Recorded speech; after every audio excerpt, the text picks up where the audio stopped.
Fala pessoal, vamos começar com mais um episódio aqui do podcast da RV4 Investimentos. Hoje estou com dois convidados aqui super especiais, Alexandre, nosso head aqui de PJ, e Camila Siqueira, nas top 100 aqui assessoras da XP, certo? Beleza? Vocês podem se apresentar um pouquinho só para o pessoal conhecer um pouquinho vocês, tal, só para falar um pouquinho do que vocês fazem também, por que eu chamei vocês. Vamos lá, vai. Vamos lá, cara.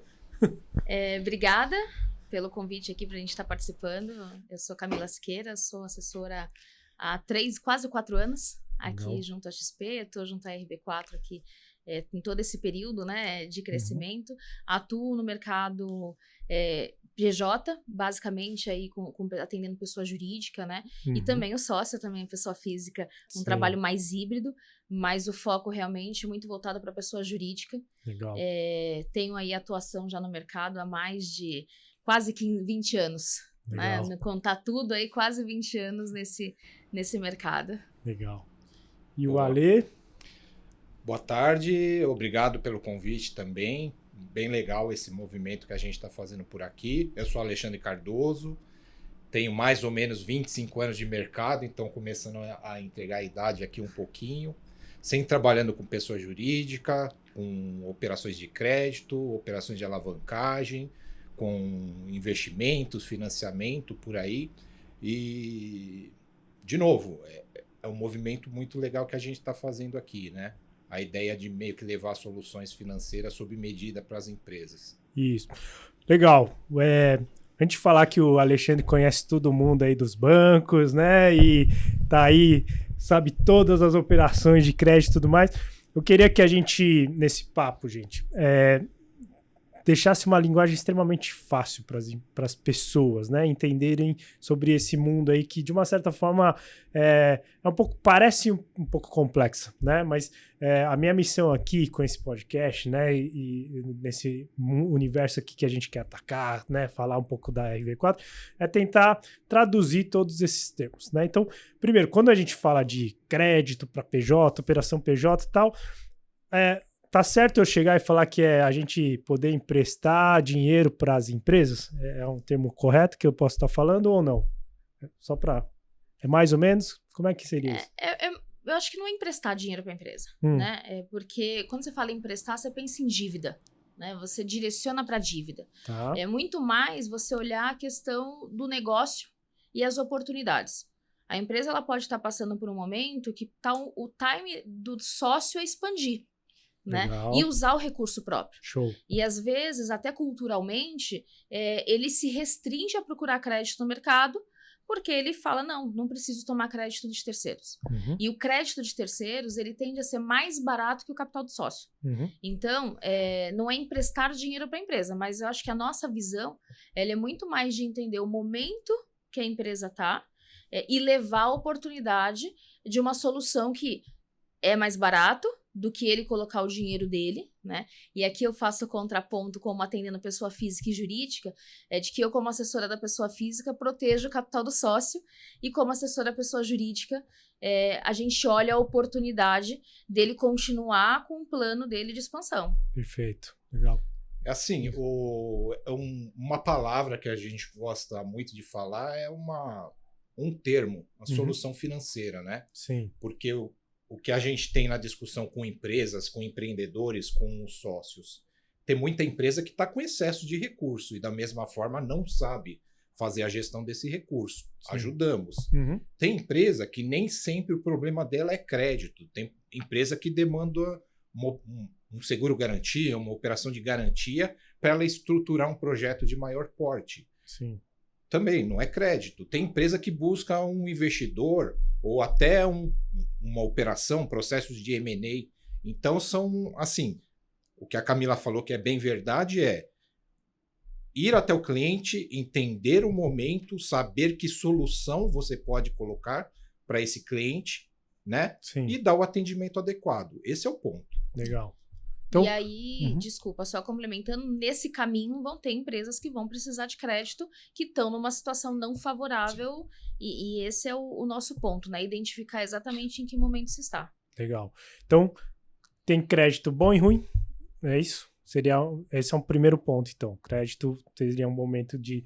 Um crédito bom é quando você está expandindo, o crédito ruim é o que você acabou de falar. Tipo, de fato, a empresa está estrangulada em algum momento. Seria essa leitura para começar. Eu estou tentando trazer um termo um pouco mais simples, tá? Para as pessoas começarem a entender o que é esse mercado, né? O Anselmo, eu acho que ele foi no ponto bem legal. Crédito bom e crédito ruim. Sem dúvida existe. E assim, o que nós percebemos no mercado, tem muita empresa que ela não está preparada. Tem muito financeiro que não conhece todas as soluções que existem no mercado. E muitas vezes o que é colocado na mesa dele, ele vai lá e assina o contrato. Sim. Muitas vezes é o crédito ruim, né? E é o crédito que, ao invés de ajudar, ao invés de auxiliar a empresa a chegar no objetivo que foi traçado, meio que acaba com tudo aquilo que foi combinado, com tudo aquilo que foi projetado. Legal. Isso é perfeito. E consegue ainda até piorar a situação, então, do cara, né? Nesse sentido. Assim, você vê muito que às vezes não é feita a lição de casa. Você só apaga fogo, né? Então, você está passando por um momento de aperto de caixa. A primeira solução é buscar no mercado. E quem chegou primeiro ali no mercado leva. E aí, nem sempre essa operação é a mais adequada. Às vezes, o desenho, uma reestruturação dentro de casa, olhar ali a melhora da gestão do fluxo de caixa. Vou dar um exemplo. Às vezes, a empresa tem o teu fluxo de caixa de pagamento dela, onde ela recebe em 30 dias e paga em 15. Né? E isso vai virando uma roda que vai aumentando ali, quase uma bola de neve que vai crescendo. Se você faz ajustes na questão do fluxo de caixa, onde o teu recebimento e o teu pagamento começa a enquadrar, e aí você começa a olhar, de repente, linhas de crédito no mercado que te ajude nesse fluxo financeiro, né? Ou quando sobra, às vezes, o dinheiro, sobra um pouco de caixa, a empresa, muitas delas que a gente pega, o dinheiro está parado na conta. E não trabalhou. E poderia gerar uma rentabilidade que, a cada semana que ela sobra, no montante de um ano, você já pagou uma despesa grande dentro da empresa, né? Vamos falar desse ponto, então. Acho que esse que é um dos principais motivos pelos quais as empresas, pequenas, médias empresas, até quebram, né? Gestão de fluxo de caixa. Que tipo de soluções financeiras os empresários podem trabalhar para ajudar numa rentabilidade, que nem você falou, de fluxo de caixa, ou melhora, né, no aumento aí de fluxo de caixa, por exemplo? Fala um pouquinho aí, Ale. Vou falar algumas. No excesso de recurso, fazer uma boa gestão desse caixa. Tem muita... O que nós percebemos, muita empresa hoje em dia, por comodidade, que gosta de usar os famosos investimentos automáticos, né? Aplicação automática. Sim. É muito cômodo. Eu deixo o dinheiro na conta, em certo momento do dia, o banco vai lá, faz o investimento. Quando eu quero, eu vou lá e faço o resgate desse investimento. É cômodo, comodidade ok, mas rentabilidade zero. Então, isso não ajuda em nada para uma gestão de caixa da empresa. E outro ponto, aí eu estou falando de quem tem o excesso de recurso. Agora vamos falar para quem está precisando de recurso. Mas só até um ponto nesse quesito, porque eu já tive minha empresa, ficava realmente com o meu caixa parado e eu não sabia que existia esse produto aí. Fala pra gente, qual que é esse produto aí? Compromissada. Compromissada, né? Tem um produto Compromissada, que é um dos carros-chefes, né, que nós trabalhamos dentro da XP. Compromissada é assim, concorre muito bem com o CDB diário. A grande diferença é o prazo com que é utilizado esse recurso na parte do investimento, né? Ou o prazo com que esse recurso vai ficar parado ali investido. Nós fazemos uma conta muito simples, existe até uma calculadora para isso, né? E a calculadora ela vai no cerne da questão, ela vai mostrar para o volume investido e para a quantidade de tempo que vai ficar investido ali pela empresa, o que seria o melhor produto? Uma compromissada, um CDB diário, ou até compara com essa conta aí de investimento automático. Eu nunca vi o investimento automático ganhar, mas assim, entre compromissado e o CDB diário, para fazer uma conta bem média aqui, até 15 dias, compromissada entrega muito mais rentabilidade, e acima de 15 dias o CDB diário já começa a ganhar na conta. E aí, simplificando, né? Qual que é a diferença do produto? A compromissada é uma aplicação que tem um compromisso de ser comprada isento de IOF. O CDB ele é uma aplicação que ele tem o IOF. Então, por que ele é mais vantajoso? E qual o link na questão da gestão de caixa? Existem empresas que todo dia pagam a conta. Todo dia ela tem um vencimento e ela não tem ali o teu controle para programar pagamentos e rentabilizar o caixa. Sim. Então, se eu coloco, a partir deste momento, eu passo a programar que os meus pagamentos vão ser feitos uma vez por semana, os outros 4 dias eu posso deixar o recurso trabalhando numa compromissada que, comparado a um CDB, dá mais de 200% do CDI, por conta do IOF. Se eu coloco a programação do meu caixa para pagar ali a cada 15 dias, então a gente está falando praticamente de 10 dias úteis, né? 10 a 12 dias úteis, que você também vai ter uma rentabilidade muito maior do que qualquer CDB. Uhum. Então, o CDB hoje de liquidez diária, você encontra no banco a 97%, 98% do CDI. A compromissada, ela não está disponível para todos os clientes. Middle, que a gente chama, que é com faturamento ali até 100 milhões de reais ano. A compromissada, ela está dentro das plataformas corporate, que são os clientes que faturam mais de 500 milhões de reais. Sim. Né? Então, aqui, dentro da XP, eu acho que o grande diferencial, qualquer cliente consegue acessar qualquer produto. Legal. E aí, o financeiro nessa conversa da compromissada, ele passa a organizar o seu fluxo de caixa. Então, se eu tinha que ter trabalho para pagar a conta todos os dias, eu passo a organizar as minhas contas semanal ou quinzenal, e isso me obriga a negociar com fornecedores também. Perfeito. E fazer esse ajuste do fluxo de caixa. É simples quando se fala, mas é extremamente difícil você encontrar isso dentro das empresas. O empresário está mais preocupado na venda do produto, na divulgação da marca, do que na gestão. E o financeiro em mais pagar conta do que fazer a gestão desse caixa. Sim. Acho que alguns fornecedores não entendem por que essas grandes empresas talvez pagam, tem datas específicas para pagar, né? Talvez, eu não sei, mas acho que para mim uma das respostas está nisso daí, não tá? Eu Exato. acho que é exatamente por Exato.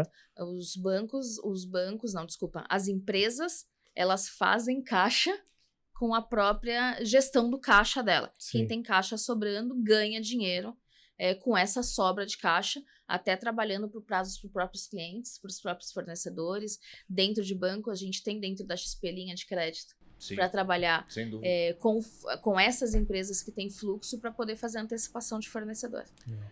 E muitas vezes não precisa nem ser uma empresa do corporate, né? O que nós percebemos, alguns segmentos lidam muito bem com essa compromissada depois que descobrem um produto.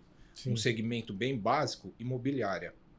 Imobiliária, bem dizer, tem um dia certo para receber aquela carteira de aluguel, depois tem um dia certo para repassar os valores dessa carteira de aluguel. Legal. Né? Então, o gap entre receber e repassar, muitas vezes 5 dias, 7 dias, por quê? Eles também precisam fazer uma gestão ali do caixa. E muitas vezes fica numa linha de investimento automático, ou seja, estão deixando dinheiro em cima da mesa. Sim. E por que essas empresas acabam não conhecendo? É exatamente por isso, cara, porque eles não conseguem acessar? Né? Assim, a assessoria de investimento, ela é muito recente, né? Agora, tem 2018 para cá, que ela começou a ser levada para o mercado PJ. Antes você falava em assessoria de investimento, você falava só em pessoa física, né? Então, por conta disso, as empresas elas ficavam reféns dos bancos.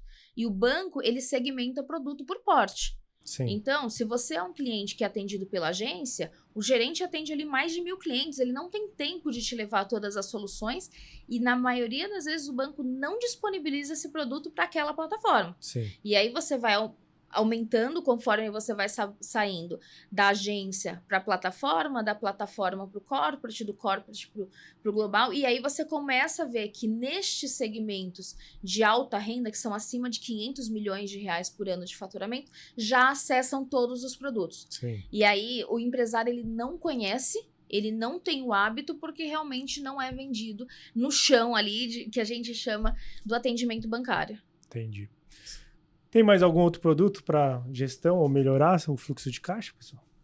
Tem muitos. Dá mais um, vai. Vamos falar de mais um, e bem simples até. Tem empresa que nós ajudamos muito numa despesa que, dependendo do segmento, é muito forte, né? Despesa com energia elétrica. Então, o que nós levamos aqui para essas empresas é o seguinte, fazemos um contrato como a comercializadora de energia. Sim. Tiramos essa empresa da comercializadora grande, ou a reconhecida de mercado, trazemos para o mundo aqui, dentro de um parceiro, de uma investida da XP, que é a New Wave, e com isso as empresas conseguem meio que ter uma redução na sua despesa, que vai de 25% a 35%. E, de novo, é um produto muito simples, um produto que está disponível no mercado e que nós vamos entrar num tema aqui que é o seguinte, as empresas não conhecem. Sim. É aquela questão do produto bom e do produto ruim. Sim. Então, estamos falando gestão de caixa, organizar as contas, rentabilizar melhor esse recurso, reduzir gasto, né? Então, a gente está fazendo uma gestão completa do fluxo da empresa, Sim. né? A maioria das empresas, principalmente que trabalha com recebíveis, eles não fazem essa lição de casa primeiro, que é o crédito bom, e já pulam para o ruim, né? Que é as taxas mais caras, que é você recorrer para uma antecipação de duplicata, uma antecipação de recebível, que não é, depende do ponto de vista, não é ruim quando isso está dentro da tua margem. Sim. Mas a maioria das empresas pequenas não tem acesso a taxas mais atrativas, elas acabam recorrendo a factoring, recorrendo a antecipação com taxas mais altas e não se organizam antes. Então, a antecipação de recebível ela é boa, ela é uma solução, mas quando você tem o caixa arrumado, você trabalha com essa antecipação de forma pontual e objetiva. Sim. E tem gente que trabalha com antecipação para pagar. É aquela velha história, né, de vender o almoço para pagar a janta. Sim. E primeiro você tem que organizar ali a gestão antes de você recorrer a essas linhas. Legal. Sem dúvida. Agora, você falou de antecipação, né? Não sei se todo mundo também que está nos escutando, ele é familiarizado. Então, explica um pouquinho aí pra gente, Ale, o que é uma antecipação de recebíveis? Não sei se todo mundo vai saber o que é isso. Antecipação de recebível é bem conhecido no mercado, é um tipo de operação que quem vai utilizar são as empresas que têm ali os diversos tipos de recebível. Uma loja de shopping que tem recebível de cartão, uma indústria que tem duplicata, ou até uma indústria que não trabalha com duplicata, mas tem crédito em conta, tem um contrato que reza para ela uma receita mensal.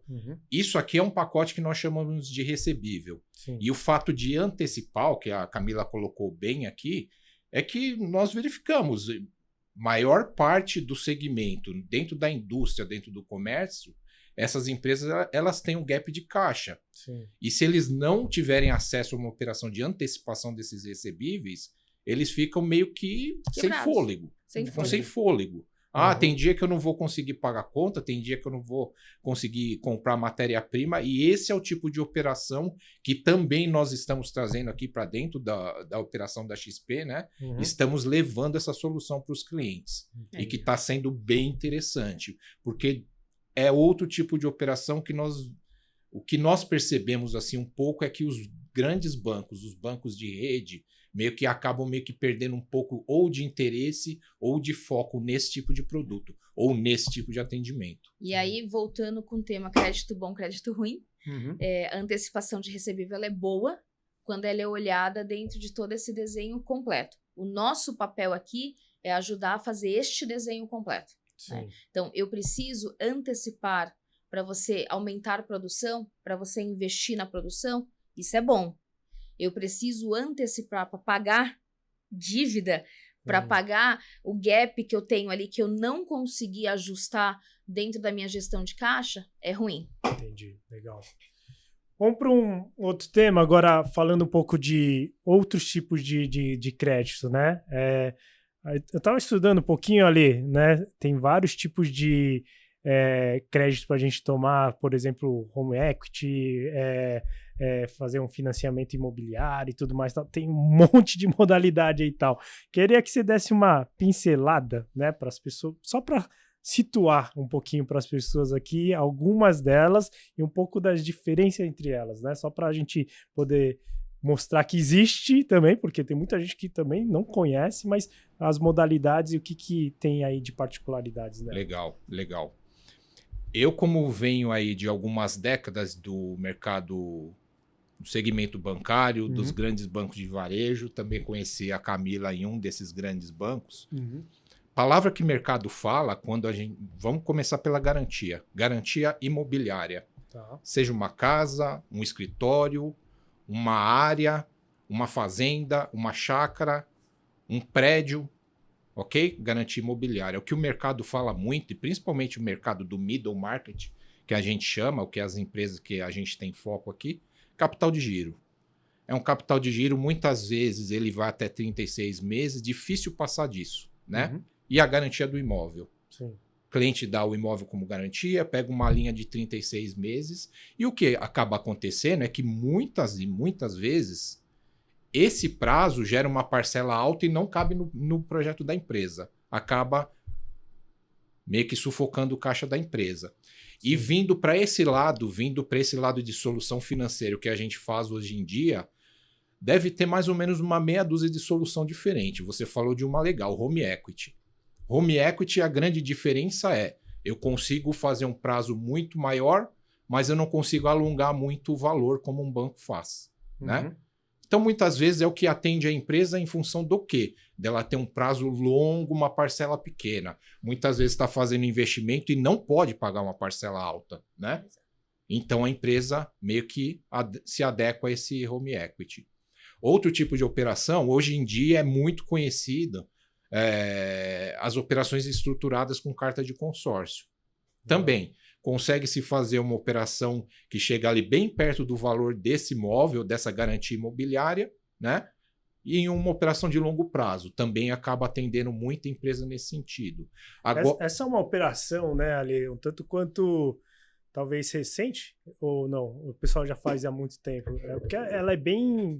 Um tanto quanto inusitado, não sei, ela é inovadora, não é ou não? Isso daí que o pessoal está fazendo ou não?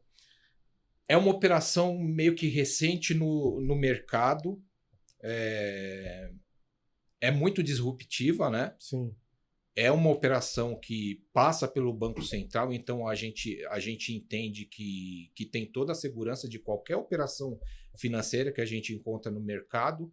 Mas, de novo, as empresas, os empresários meio que conhecem aquilo que está sendo falado para eles na mesa de negociação no dia a dia. Sim. E querendo ou não, o mercado ainda é muito, mas muito, muito, muito concentrado nos grandes bancos. Sim. Né? E o grande banco ainda não está nesse tipo de operação. Não sei se um dia vai chegar. Sim. Né? É um tipo de operação que vai por esse lado. Mas o que eu estava comentando, aí eu coloquei 2 tipos. Mas assim, o que a gente ainda acaba tendo de opção e que, resolve muito a vida, principalmente quando a gente fala de uma empresa de um porte um pouco maior, são as operações que a gente já começa a falar no mercado de capitais, né? Uma emissão de dívida.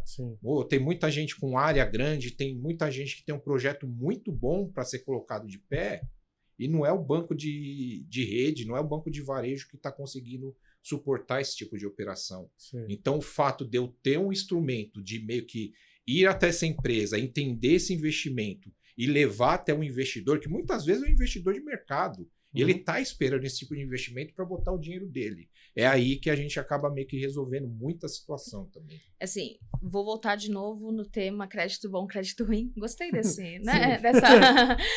Desse paralelo. Banco com empresa é commodity, capital de giro. Preciso de giro para minha empresa, capital de giro. Preciso comprar determinado capital de giro. E aí você acaba ficando preso nesta linha ali, né?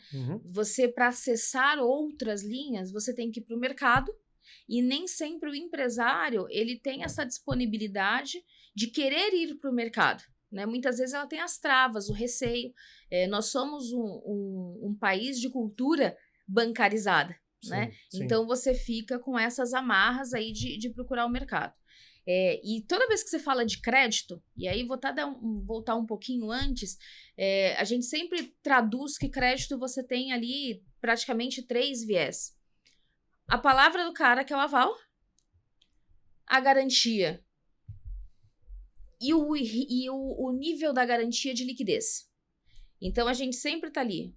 É o cara, é a atividade dele, a duplicata dele como garantia. Tô falando da mais fraca para mais forte, sim, né? Sim.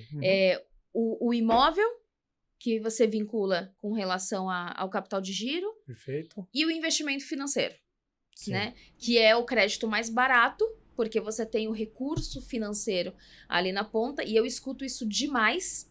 Por que que eu vou tomar crédito se eu tenho dinheiro? Sim. Né? E esse é um ponto disruptivo. O crédito de terceiro ele é sempre mais barato que o do sócio. Se você, sócio, põe o seu dinheiro no negócio, em quanto tempo você vai ter ele de volta e terá ele de volta? Porque o empresário colocou no negócio, geralmente não tá ali de volta, Sim. né? Então, esses são os pontos que a gente olha para primeiro começar a desmistificar crédito. Legal. O crédito mais caro é o aval. E aí, o empresário ele tem que começar a entender que dar garantia não é ruim. Ele deixa o crédito mais barato, ele é a longo prazo.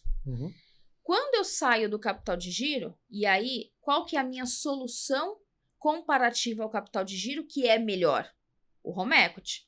Porque eu saio de um prazo que o mercado tem de 24, 36 meses e eu passo a acessar linhas de 60 meses, de 80 meses, dependendo do caso, 120 meses. Sim. Né? Quando você fala na expansão de um projeto, quanto tempo esse projeto demora para gerar caixa? Para devolver o dinheiro para a empresa. Então, não é melhor eu ter um prazo mais alongado? Um outro ponto é a gente é um país muito instável em taxa. Hoje, a gente pode estar num cenário de uma taxa X, amanhã numa taxa Y. Sim. Quando eu tenho esse crédito mais diluído, né, você consegue ali ter mais previsibilidade de um caixa menor. Né?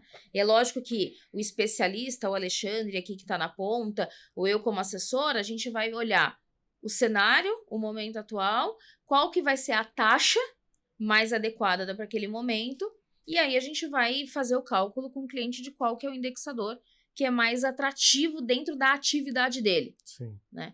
Isso o gerente do banco não faz. O gerente do banco ele vai falar, eu tenho essa taxa pré-fixada, a garantia é essa e acabou. E o prazo é esse. Aqui não, a gente vai olhar, a minha atividade é um supermercado? Qual que é a minha sensibilidade? PCA. A minha atividade é uma construtora? Qual é o meu indexador da minha atividade? Sim. Né? Tudo isso faz diferença na hora que você escolhe a linha de crédito. E aí, do outro lado, já complementando e puxando o braço aqui para o crédito colateralizado, que Sim. é com recurso financeiro, eu falo que nós aqui dentro da XP temos o único crédito disruptivo no mercado quando você usa a garantia financeira. Você pega o dinheiro do sócio, você deixa o dinheiro do sócio aplicado, é um dinheiro que ele não precisa colocar na atividade dele, e que se ele colocasse na empresa, ele deveria cobrar no mínimo 20% de retorno. E eu tomo um crédito no mercado com uma taxa mais baixa, porque eu tenho a garantia, mas na empresa. Sim. Né? Então, a empresa tem que se pagar.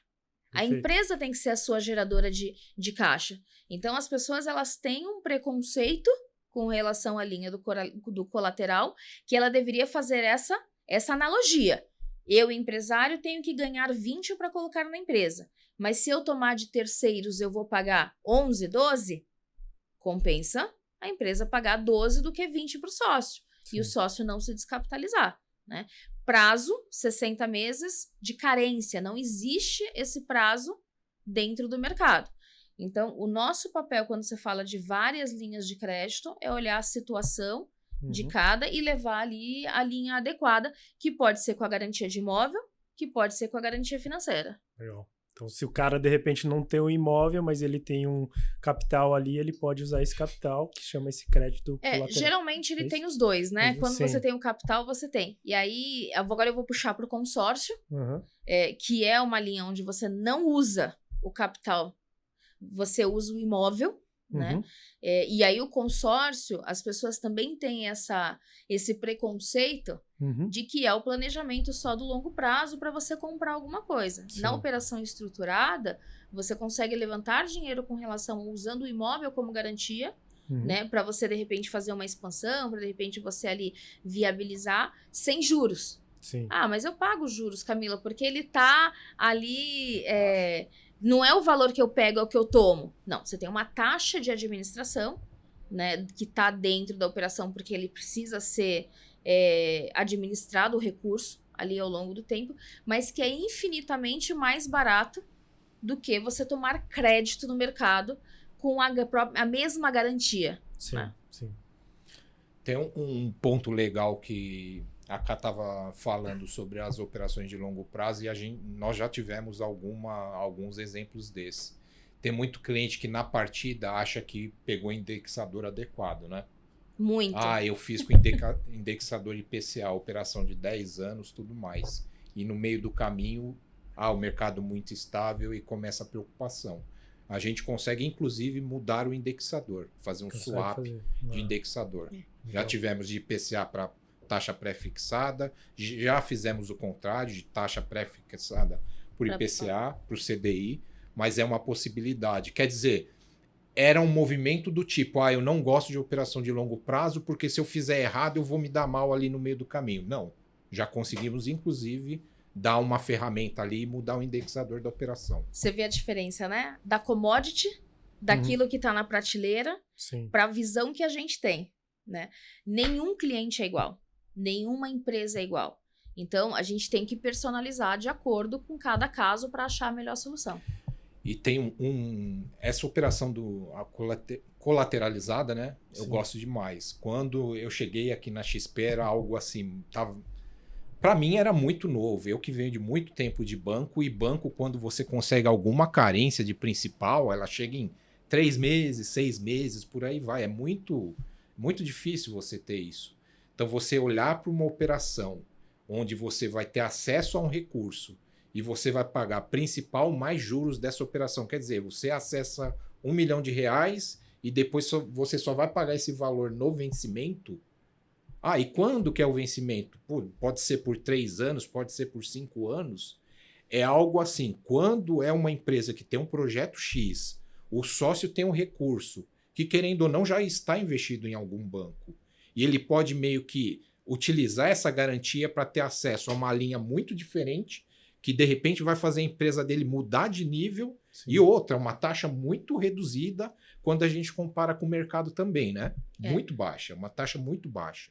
É coisa que até às vezes é engraçado, porque a gente fala com o empresário fala, cara, eu duvido que você tem isso. Me mostra uma CCB. Eu falo, ok, eu tenho uma CCB, eu tenho um modelo de CCB para te mostrar. O investimento ele demora geralmente de 2 a 3 anos para se gerar caixa, para ficar positivo, para chegar ali no ponto de equilíbrio entre o que eu gastei e começar a gerar receita. Né? E aí, e muitas vezes, o empresário... Vou citar aqui a linha que teve na pandemia, que foi o Pronamp, que o pessoal deu a carência ali, a taxa estava 2%, estava super baixa. E a maioria do mercado, para poder sobreviver, para poder manter ali, pegou a linha de crédito. Né? E de repente o mercado paralisou, você não conseguia mais gerar, acabou a carência, você tinha que começar a pagar, então o nível de renegociação no mercado foi altíssimo e você saiu de uma taxa de 2 para quase 14, né, em 2 anos. A gente viu o mercado, grandes ações aí despencando, principalmente na parte de varejo, todo mundo acompanhou aí Magazine Luiza, Americanas, Casas Bahia, todas as ações ali despencando e ninguém entendia o porquê. Por conta do nível de alavancagem e de taxa de juros. Então é muito importante, na hora que você escolhe a linha e você pensar nesse lado da proteção, das ferramentas de proteção, que a gente chama o swap, que nada mais é do que um hedge, um seguro que a gente faz ali com relação à operação, porque a gente está num país instável, né? E aí isso pode mudar muito rápido. Aqui no Brasil, em 3 anos é longo prazo, né? Sim, com certeza. Sim. Caraca, acho que tem mais algum produto que vale a pena os empresários estarem atentos em relação às créditos? Porque assim, acho que a gente conseguiu... Tem mais uma dúzia. Mas acho que os principais a gente conseguiu passar de uma forma legal, assim, né? Acho que deu para pelo menos dar uma aterrissada para as pessoas. A principal mensagem é abrir a mente. Legal. Abrir a mente, procurar ali pessoas que têm especialização, que estão no dia a dia da operação. Sim. Porque a maioria das vezes a gente sente o receio da pessoa até em escutar. Sim. Né? E quando você escuta, você passa a ter mais ali conhecimento, você passa a ter ali uma cabeça mais aberta para tomar decisões mais assertivas. Né?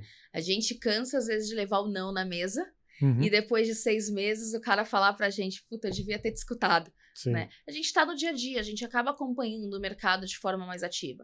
E de verdade, o empresário, ele tem que estar preocupado com a atividade dele. Tem que estar preocupado com o que ele faz ali de melhor, que é o sucesso da empresa dele, chegou onde tá por conta da expertise dele. As outras soluções a gente tá aqui para poder ajudar. Sim. Eu tenho uma que é bem recente, mas também tá virando aí uma bela de uma chamada do mercado, que é a linha do FINEP. FINEP lançou aí uma nova chamada numa linha não reembolsável. E aí muita gente fala, mas o que é uma linha não reembolsável? Assim, o governo ele tem o interesse, tem até a necessidade de investir em alguns segmentos específicos, meio que buscar inovação, buscar tecnologia para alguns segmentos. E ele está entrando com uma chamada onde a empresa tem acesso a um recurso e esse recurso não precisa ser pago. Quer dizer, interesse do governo, interesse de alguns segmentos, de algumas regiões. E para o empresário, e principalmente para aquele empresário que investe em P&D, investe em inovação e muitas vezes não tem acesso a uma linha adequada para o seu negócio, é a chance. É colocar o projeto, ir para dentro do FINEP, ir para dentro do BNDES. O próprio BNDES tem outras linhas muito vantajosas para a empresa. Né? E muitas vezes o mercado fica sempre na discussão do capital de giro. O cara às vezes nem sabe, né? Quando você me falou disso, você falou, mas como assim? Não paga? Né? Você dá uma bugada, juro por Deus. Você fala, não, peraí, Alexandre, você tá de brincadeira. Eu tive que perguntar umas 2, 3 vezes pra você, né? Mas não, onde que tá a pegadinha disso, né? Então, e acho pra você ver, né, Anselmo, com 2 semanas que nós temos de chamada, quantas reuniões nós fizemos aqui? É um projeto mais interessante que outro. Metade do empresariado já conhece BNDES, já conhece FINEP, metade do empresariado nunca ouviu falar. Sempre teve investimento em pesquisa, desenvolvimento, inovação e nunca ouviu falar. Ouviu falar. É até estranho a gente pensar num tema desse, né? Mas acontece. Exatamente. Bom, pessoal, acho que era um primeiro bate-papo mesmo, que eu queria apresentar de uma forma bem rápida mesmo, né, para os nossos ouvintes, nossos clientes aqui e tal, como buscar esse crédito, como acessar esses produtos aí e tal, na área de PJ principalmente, né, agradeço aí a participação de vocês.